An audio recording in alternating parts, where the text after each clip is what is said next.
त्या संदर्भात उपमुख्यमंत्री देवेंद्र फडणवीस म्हणाले की सर्वात जास्त अधिसूचित केलेल्या जागा इथं होत्या आणि त्यानंतर मुख्यमंत्री म्हणाले की हा आजचा मेळावा हा रेकॉर्ड ब्रेक झाला. तर या संदर्भात रेकॉर्ड ब्रेक आमच्याचमुळे आमचं रेकॉर्ड ब्रेक होतं आहे. नागपूरचं रेकॉर्ड ब्रेक बारामतीत झालं, बारामतीचा रेकॉर्ड ब्रेक अजून कुठे होऊ शकतो आता. त्यामुळे वेगवेगळ्या ठिकाणी लोकांचा विश्वास जसा वाढतो आहे तसं अगदी महत्त्वाचं म्हणजे उद्योजक जे येत आहेत वेगवेगळे त्यांचंसुद्धा जी गरज आहे ती गरज पूर्ण करण्याचं काम हे डिपार्टमेंट करतं आहे.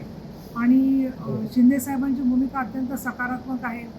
त्यांनी आनंदजी तिथे यांच्याही नेतृत्वाखाली काम जे केलेलं आहे आणि बाळासाहेब ठाकरेंचं हेच होतं की जो चांगलं काम करत असेल त्यांचं कौतुक करायचं, त्यांना सहकार्य करायचं, हीच आमची त्यातली भूमिका आहे. जो नमो महारोजगार मेळावा पार पडला यामध्ये ज्या काही कंपन्या समाविष्ट झाल्या होत्या त्यांची माहिती इंटरनेटवर सापडत नाही आणि आज जी काही नोकऱ्या याच्यामधून ज्या नोकऱ्या प्राप्त होणार होत्या याच्यामधून प्रत्यक्ष नोकऱ्यांऐवजी 30,000 ट्रेनी पदे जर भरली जाणार असल्याचा आरोप आपकडून होतोय. कुठेतरी या कंपन्यांच्या माध्यमातून तरुणांची दिशाभूल होते असा आरोप आपकडून केला गेला. काय सांगा? मला असं वाटलं होतं कोणाला तरी प्रश्न पडेल म्हणून मी पुस्तिका बरोबर ठेवलेली आहे. त्याच्यामध्ये कुठल्या कंपन्या आहेत, काय आहे, माझ्या पर्समध्येच मी त्या दोन ठेवल्या. जे PA वर अवलंबून राहायला नको, दुसऱ्या कोणावर अवलंबून. ह्यातली जी पानं आहेत त्याच्यात सगळी पदं कुठल्या कंपन्या आहेत तर त्या एखादेस आपला दिसल्या नसतील तर त्यांना माहिती पोचली नसेल त्यांच्यापर्यंत. तर या कंपन्या सगळ्यांच्या मी तुम्हाला एक प्रत देते, तुम्ही त्याचं हे करून फोटो काढून सगळं करा आणि संकेत तू एक फोटो काढ सगळ्याचा नीट आणि सगळ्यांना शेअर करा. त्याप्रमाणे आवश्यक आहे याची ते. सुप्रिया सुळेंनी देखील म्हटलंय की हे नमो रोजगार जेवढे मेळावे पार पडत आहेत यामधून तरुणांना प्रत्यक्षपणे जास्तीत जास्त उपलब्ध होण्यासाठी सरकार प्रयत्न करत आहे. मात्र हे फक्त तरुणांना खुश ठेवण्यासाठी केलं जातं, यातून रोजगार जास्तीचे उपलब्ध झालेले आहेत असा आरोप सुप्रिया सुळेंनी केला. मुळामध्ये काय आहे, आपले कुटुंबीय खुश नसले तर काय होतं आपण पाहिजे नाही. त्याच्यामुळे कुटुंबीय असोत, युवक असोत, मतदार असो, सगळ्यांच्या ज्या अपेक्षा असतात त्या पूर्ण करण्यामध्येच राजकारणाचं यश आहे असं मला वाटतं. येणाऱ्या लोकसभेला शिवसेना किती जागा लढवणार आहे? म्हणजे हा सगळा विषय संपूर्णपणे शिंदेसाहेबांच्या अखत्यारीतला आहे. त्या वरिष्ठ स्तरावर ज्या बैठका होतात त्याची माहिती आम्हाला थोडीफार कळते, परंतु ती काही माहिती आम्ही तुम्हाला सांगू शकत नाही. काल त्याच्यामुळे काही मी त्याच्यावर भाष्य करणार नाही. अधिवेशनात जो प्रकार झाला आमदारांच्या समोर धक्काबुक्की या संदर्भात मुळात त्याच्यावरती मी तिथेच अहवाल दिलेला आहे, तुम्हाला माहिती आहे. अहवाल जाहीर पण केला मी आणि त्या अहवालामध्ये हे सांगितलं की जी काही पोलीस विभागाकडून माहिती घेतलेली होती त्याच्यामध्ये एक दिसतंय की आमचं ते 8 आणि 9 क्रमांकाचं जे गेट आहे त्या गेटच्या जवळ ते फक्त त्यांचं पूर्वे सन्माननीय आमदारांनी आमदार मंत्री महोदय दादा भुसे यांची चर्चा झाली होती. थोडा आवाज मोठा वाढला होता विशेषतः एखाद्याचा.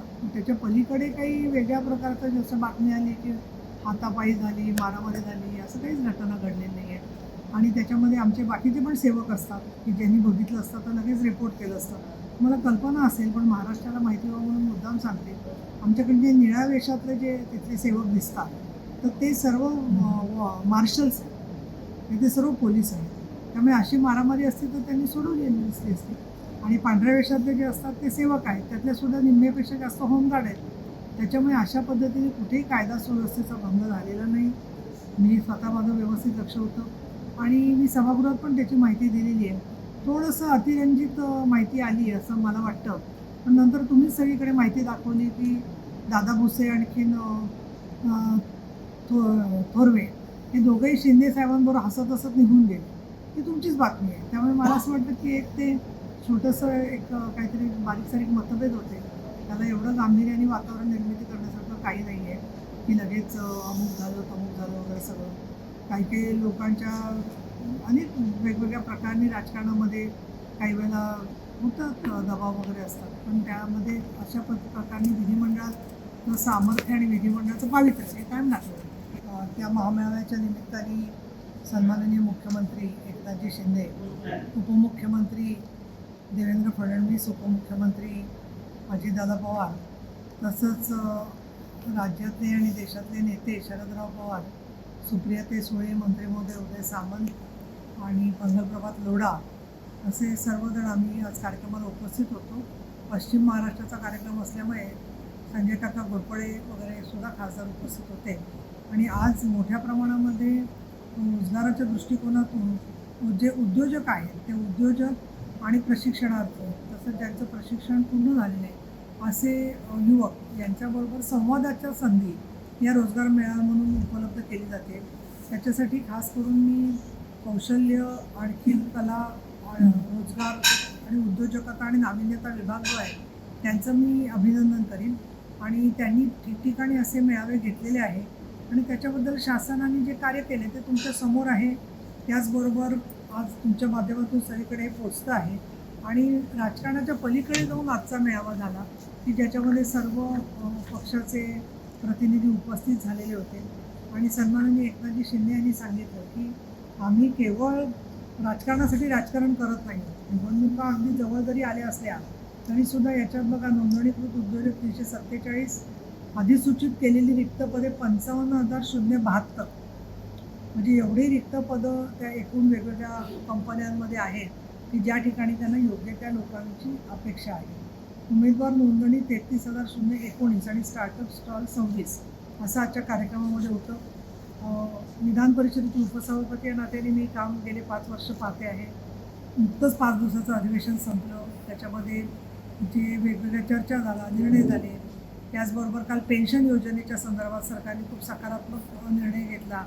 त्याचबरोबर रोजगार, कायदा सुव्यवस्था याच्यावरती आमच्या सभागृहामध्ये चर्चा झाली. आणि त्याचबरोबर वेगवेगळ्या प्रकारची जे मेळावे आहेत त्याच्यामध्ये शासन आपल्या दारीसारखा उपक्रम असेल, महिला सक्षमीकरण योजना आहे, या सगळ्या योजनांच्या बद्दल देखील उहापोह झालेला आहे. आणि उपसभापती म्हणून आज मी काम करत असले तरीसुद्धा बारामतीमध्ये सामाजिक कामाची सुरुवात साधारणपणे 82-83च्या सुमाराला मी हडपसरला माझा दवाखाना होता तेव्हापासून केली. आणि झारगडवाडी, डोरलेवाडी, तांदूळवाडी, इंदापूर, त्याच्यानंतर सणसर, सगळ्या गावांच्यामध्ये वेगवेगळ्या 30-40 गावांच्यामध्ये आमच्या कार्यकर्त्या होत्या. त्याच्यातल्या काही कार्यकर्ते आजही काम करतात, काही जणी आता वयोवृद्ध झालेले आहेत. पण अंजली वाघमारे आजही स्त्री आधार केंद्राचं शाखा चालवत आहेत, 27 वर्ष झाले. आणि आजही तिथले केसेस आमच्याकडे येतात आणि बारामतीतून पक्षांच्या पलीकडे जाऊन आम्हाला कायम सहकार्य मिळालेलं आहे. त्यांनी त्याचबरोबर बऱ्याचशा मोठ्या महिला ज्या ग्रामपंचायत सदस्य झाल्या, सरपंच झाल्या, या आमच्या प्रशिक्षणातून तयार झालेल्या महिला त्या ठिकाणी मोठ्या पदांवर आहेत. अनेक केसेसचे निकाल देखील या भागात काम करणाऱ्यांचे लागलेले आहेत. जे काही महिला पोलीस अधिकाऱ्यांच्या सुद्धा तक्रारी माझ्याकडे आल्या होत्या त्याही माझ्या संपर्कात आहेत. त्याही जिथे जातात, बदली होते तिथून मला फोन करतात, संपर्कात असतात. पंकज देशमुख आता भेटून गेले. त्यामुळे गेल्या 30-40 वर्षामध्ये थोडंफार स्त्रियांच्या प्रश्नावर अनुकूलता व्हायला लागली आहे. पण अजून देखील कन्व्हिक्शन रेट जो आहे तो वाढलेला नाही आहे. सायबर क्राईमचं प्रमाण वाढलेलं आहे. आणि या सगळ्या पार्श्वभूमीवरती मी शिवसेनेत काम करण्याचा जो निर्णय घेतला तो आधीच निर्णय होता की हिंदुहृदय सम्राट बाळासाहेब ठाकरे यांच्या नेतृत्वाखाली मी काम करत होते. आणि NDAच्या बरोबर शिवसेना होती. आणि आजसुद्धा NDAच्या बरोबर नरेंद्रजी मोदी यांच्याबरोबर शिवसेना एकनाथजी शिंदे यांच्या नेतृत्वाखाली काम करते आहे. आणि मला खात्री आहे की 2000 आता या ज्या निवडणुका येतील 24च्या लोकसभेच्या, त्याच्यामध्ये अतिशय चांगल्या प्रकारे आम्ही कोल्हापूरच्या आमच्या अधिवेशनातसुद्धा पाहिलं की मोठ्या प्रमाणामध्ये लोकांची उपस्थिती ठिकठिकाणी झालेली आहे. आणि जनतेला शिंदेसाहेबांनी जे केलेलं काम आहे त्याच्याबद्दलचा राजकीय आमचे तर 51 आमदार आहेतच स्वतःचे, खासदार पण आहेत, पण त्याच्या खेरीजसुद्धा जनतेचं नातं जोडलं जात आहे. खास करून शिवसैनिक जो आहे ठिकठिकाणचा त्याला संधी, राजकीय प्रतिष्ठा आणि विकासाच्या मध्यवर्ती प्रवाहात त्यांनी नेतृत्व करावं ही एकनाथजी शिंदे यांची भूमिका आहे.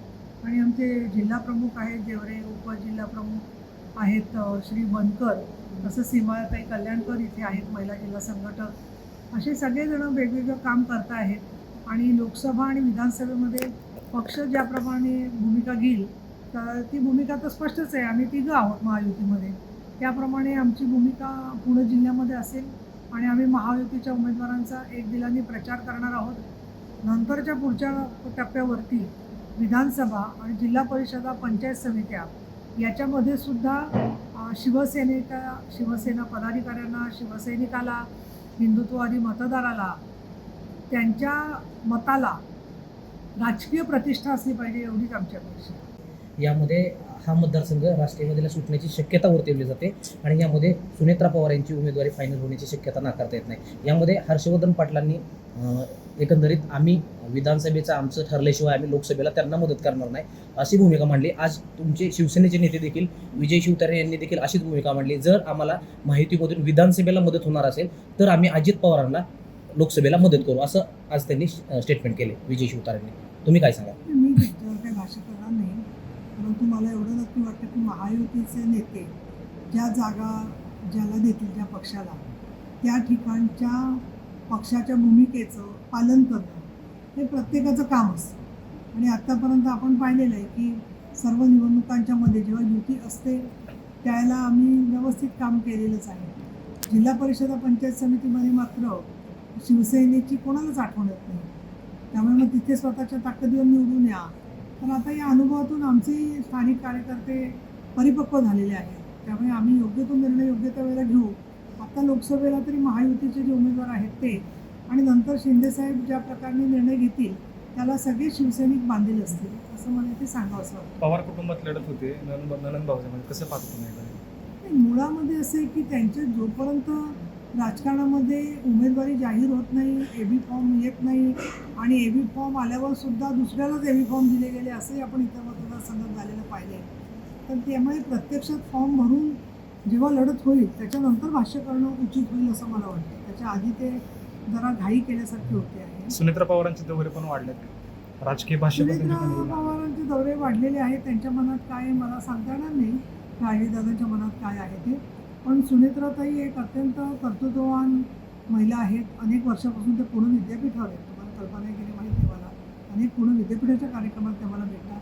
त्याच्यानंतर मुंबईत सुद्धा, उत्तर मुंबईत मी पाहिलेले येणाऱ्या घरी लोकांशी ज्या प्रकारे त्या सगळ्यांशी मिळून मिसळून घेतात आणि ज्या प्रकारचा गोतावळा त्यांनी सगळा सांभाळलेला आहे तो पाहिला तर त्यांनासुद्धा एक चांगल्या प्रकारची कामाची तयारी आहे. त्यामुळे त्याच्यावरती मी काही भाष्य करणं, कोणी उभं राहावं की नाही ह्या लोकशाहीमध्ये त्याचा प्रश्न आहे आणि तो त्यांच्या कुटुंबातला प्रश्न आहे. आज जो नमो रोजगार मेळावा पार पडला, या नमो रोजगार मेळाव्याच्या निमंत्रण पत्रिकेमध्ये शरद पवारांचं नाव नव्हतं. मात्र राजकीय वर्तुळातून टीका झाल्यानंतर शरद पवारांचं नाव त्या ठिकाणी ॲड करण्यात आलं. कुठेतरी याच्यातून राजकीय द्वेष दिसून येतोय का? शासनाचं धोरण असताना 2015च्या जी आरनुसार स्थानिक जे राज्यसभेचे खासदार आहेत त्यांचं नाव त्या निमंत्रण पत्रिकेमध्ये टाकलं जावं अशी अट असताना कुठेतरी राज्यकर्त्यांकडून असा द्वेषीपणा होतोय का? तुम्हाला काय वाटतंय? म्हणजे मुळात असं आहे की शरद पवार साहेबांच्या जेव्हा ते मंत्री होते त्यावेळेला जिल्हा परिषदेत आमचा गटनेते होते रमेश कोंडे, आणि याच्यामध्ये विमानतळाच्या कार्यक्रमात त्यांनी खासदारांची नावं टाकली नाही, म्हणजे अथॉरिटीने, म्हणून कोंडेंनी फार मोठं आंदोलन केलेलं मला आठवत असेल काय. मुद्दा माझा याच्यात एवढा आहे की प्रोटोकॉल ठरलेले आहेत आणि मी जे काही वाचलं वर्तमानपत्रामध्ये, आता ते काही मी अधिकाऱ्यांना विचारलं नाही, त्याच्यानुसार स्वतः पवारसाहेबांनी अनेक कार्यक्रमात माझे नाव घालू नका असं सांगितलं होतं असं मी वाचलं. मी असं तर त्यांच्याशी बऱ्याच गप्पा मारल्या पण मी काही असं त्यांना डायरेक्ट विचारलं नाही आणि त्याच्यामुळे त्यांचं नाव काही कार्यक्रमात नसायचं.